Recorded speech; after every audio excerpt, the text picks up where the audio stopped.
माना जा रहा था कि पाकिस्तान को हिंदुस्तान इस बार बड़ा सबक सिखाएगा।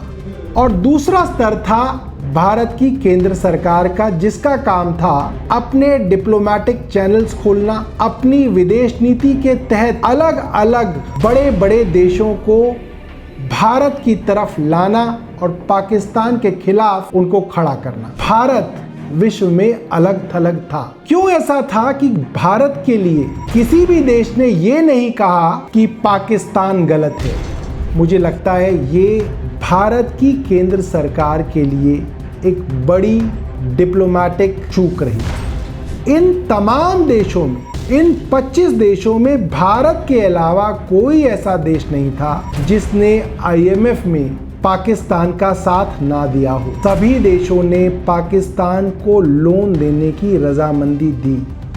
मगर विदेशों में भारत का बहुत नाम हो रहा है, विदेशों में भारत का डंका बज रहा है। और हम भी मान लिया करते थे कि भाई हो सकता है विदेशों में डंका बज रहा हो। प्रधानमंत्री जी बार बार विदेशों में जाते हैं, विदेश यात्रा करते हैं, लोगों को अपना मित्र बताते हैं। पहले ओबामा को मित्र बताते थे, फिर ट्रंप को मित्र बताते हैं। हो सकता है दोस्ती हो सकता है बुरे वक्त में ये देश हमारा साथ दे। 88 विदेश यात्राएं प्रधानमंत्री जी ने की हैं। एवरेज लगाइए तो हर वर्ष 8 विदेश यात्राएं प्रधानमंत्री जी ने की हैं, जो कि किसी भी औसत से बहुत ज़्यादा है। एक्सेप्शनली हाई है कि हम देखते हैं टीवी में या तो प्रधानमंत्री जी प्लेन पे चढ़कर बाय कर रहे होते हैं। नमस्कार दोस्तों, कुछ दिनों पहले जब भारत के कश्मीर के पहलगाम इलाके में आतंकवादियों ने चुन चुन के हमारे 26 लोगों की हत्या उनके परिवार के सामने की, तो पूरे देश में आवाज़ उठी कि इस बात का बदला लेना चाहिए। क्या अपोजिशन पार्टियां, क्या RWAs, क्या साधारण व्यापारी, हर आदमी के मन में एक ही बात थी कि इसका बदला लिया जाना चाहिए। मीडिया के अंदर भी दिन रात यही चर्चा की जा रही थी कि पाकिस्तान को इसकी बड़ी कीमत चुकानी पड़ेगी। और हुआ भी कुछ ऐसे ही कि शुरुआत में भारत ने पाकिस्तान के अंदर आतंकवादियों के ठिकानों पर हमले किए और धीरे धीरे भारत और पाकिस्तान के अंदर जंग शुरू हो गई। माना जा रहा था कि पाकिस्तान को हिंदुस्तान इस बार बड़ा सबक सिखाएगा। इस पूरी की पूरी लड़ाई के अंदर 2 स्तर पे भारत की तरफ से काम करने की ज़रूरत थी। 2 बड़े स्टेक होल्डर थे। पहला, भारतीय सेना, जिसके अंदर आर्मी है, एयरफोर्स है, नेवी है, जिसका काम था कि पाकिस्तान के अंदर आतंकवादी ठिकानों के ऊपर हमला करना और भारत की रक्षा करना। और दूसरा स्तर था भारत की केंद्र सरकार का, जिसका काम था अपने डिप्लोमेटिक चैनल्स खोलना, अपनी विदेश नीति के तहत अलग अलग बड़े बड़े देशों को भारत की तरफ लाना और पाकिस्तान के खिलाफ उनको खड़ा करना। हम ये बात देख चुके हैं कि पिछले कई दिनों में भारतीय सेना और वायुसेना ने जो काम किया उसकी तारीफ पूरी दुनिया में है। कितने ही ड्रोन पाकिस्तान द्वारा हिंदुस्तान पर दागे गए, मगर सब ड्रोन्स को भारत की फौज ने, एयरफोर्स ने न्यूट्रलाइज कर दिया। मिसाइल्स दागी गई, उनको भी एयरफोर्स ने, आर्मी ने न्यूट्रलाइज कर दिया। कोई भी बड़ा नुकसान भारत का पाकिस्तान नहीं कर पाया, क्योंकि भारत की सेना ने, वायुसेना ने अपना काम 100% पूरा किया। मगर जो दूसरे स्तर पे काम होना था, भारत की केंद्र सरकार के स्तर पे जो काम हो रहा था, उसमें मुझे लगता है कि भारत की केंद्र सरकार चूक गई। हम सबको इस बात को समझना पड़ेगा कि क्यों ऐसा हुआ कि आतंकवादी हमला होने के बावजूद भी भारत विश्व में अलग थलग था। क्यों ऐसा था कि भारत के लिए किसी भी देश ने ये नहीं कहा कि पाकिस्तान गलत है। आतंकवादी हमला हुआ, सबको मालूम है, आतंकवादी हमले की निंदा की गई, अमेरिका ने भी की, फ्रांस ने भी की, यूके ने भी की, यूरोप ने भी की, सब देशों ने की, मगर पाकिस्तान का नाम किसी देश ने नहीं लिया। किसी देश ने यह नहीं कहा कि पाकिस्तान आतंकवादियों को पनाह देता है, पाकिस्तान से आतंकवाद स्पॉन्सर होता है, जबकि सबको मालूम है कि बड़े बड़े टेररिस्ट्स हाफिज सईद हों या कोई और हों, सब लोगों का पनाहगार पाकिस्तान है। इसके बावजूद किसी विदेशी ताकत ने पाकिस्तान को कसूरवार नहीं ठहराया। मुझे लगता है ये भारत की केंद्र सरकार के लिए एक बड़ी डिप्लोमेटिक चूक रही।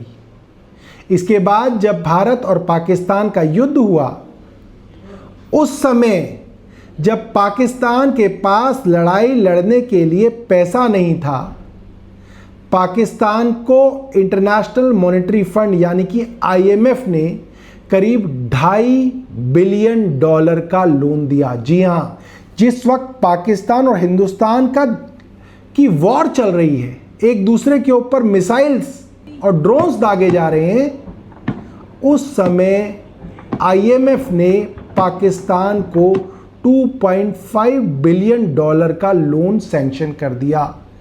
ये भी भारत की केंद्र सरकार और विदेश नीति के लिए एक शर्म की बात है।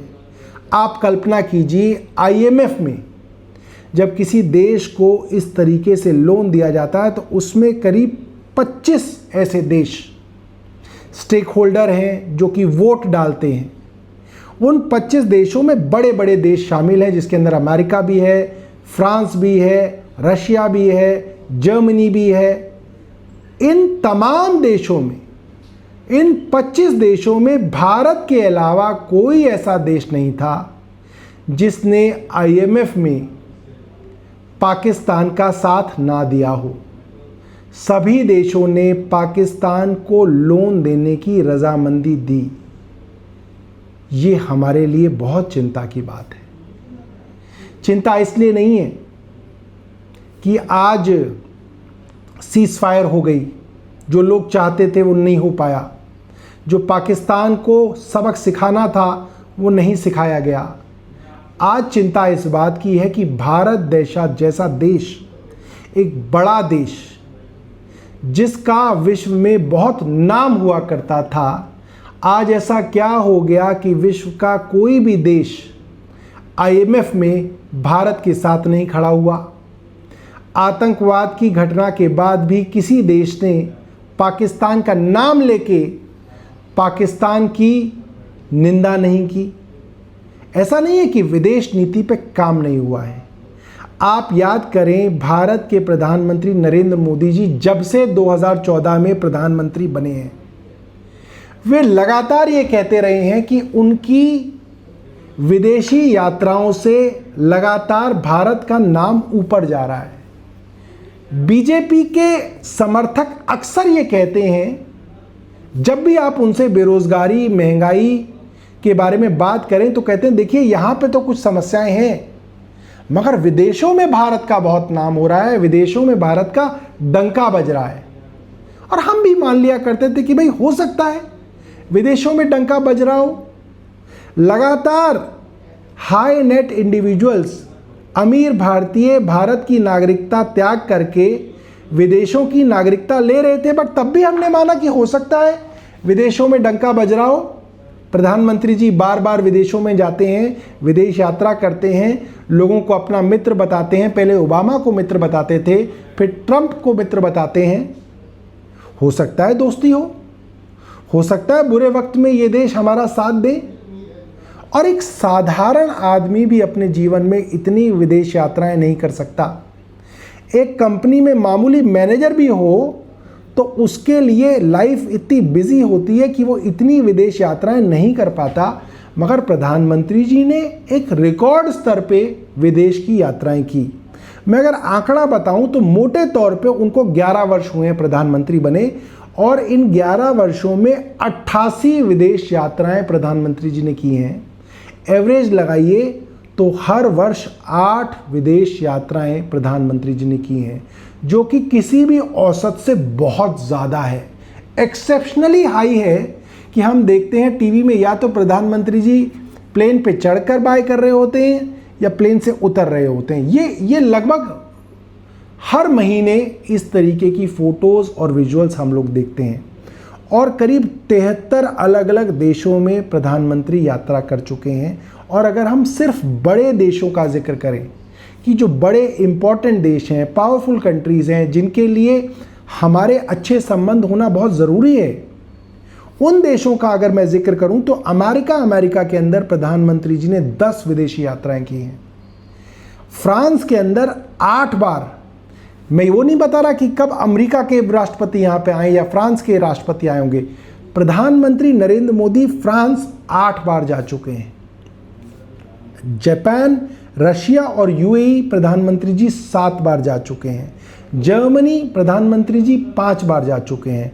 नेपाल, चाइना और सिंगापुर प्रधानमंत्री जी 5 बार जा चुके हैं। जर्मनी माफ़ कीजिएगा 6 बार जा चुके हैं। आप कल्पना कीजिए कि हमारे देश के प्रधानमंत्री 10 बार अमेरिका जा चुके हैं। उसके बावजूद जब पाकिस्तान द्वारा स्पॉन्सर्ड आतंकवादी भारत के अंदर 26 लोगों की हत्या कर देते हैं, अमेरिका पाकिस्तान का नाम नहीं लेता। इंटरनेशनल मॉनेटरी फंड के अंदर अमेरिका एक बार भी एतराज़ नहीं उठाता कि पाकिस्तान को इतना पैसा क्यों दिया जा रहा है। और जब युद्ध की स्थिति थी, जब भारत का पिछले 70 साल से ये कहना था कि ये मामला पाकिस्तान और हिंदुस्तान के बीच का मामला है, इसमें कोई विदेशी, कोई दूसरा देश इसके अंदर मध्यस्थता नहीं कर सकता, तब अमेरिका द्वारा मध्यस्थता करा के अमेरिकन राष्ट्रपति ने युद्ध विराम की अनाउंसमेंट कर दी। ये कभी नहीं सुना गया कि 2 देशों के बीच में युद्ध हो रहा है और कोई तीसरा देश युद्ध विराम की घोषणा कर दे। और वो घोषणा भी कैसी? इस युद्ध विराम या सीज फायर के अंदर क्या कंडीशंस हैं, उसका कोई जिक्र नहीं है। क्यों युद्ध विराम हो गया, इसका कोई जिक्र नहीं है। यूएस के राष्ट्रपति डोनाल्ड ट्रंप क्यों इस चीज़ को अनाउंस कर रहे हैं, इसका कोई जिक्र नहीं है। मुझे लगता है ये हम सब के लिए चिंता का विषय बनता जा रहा है।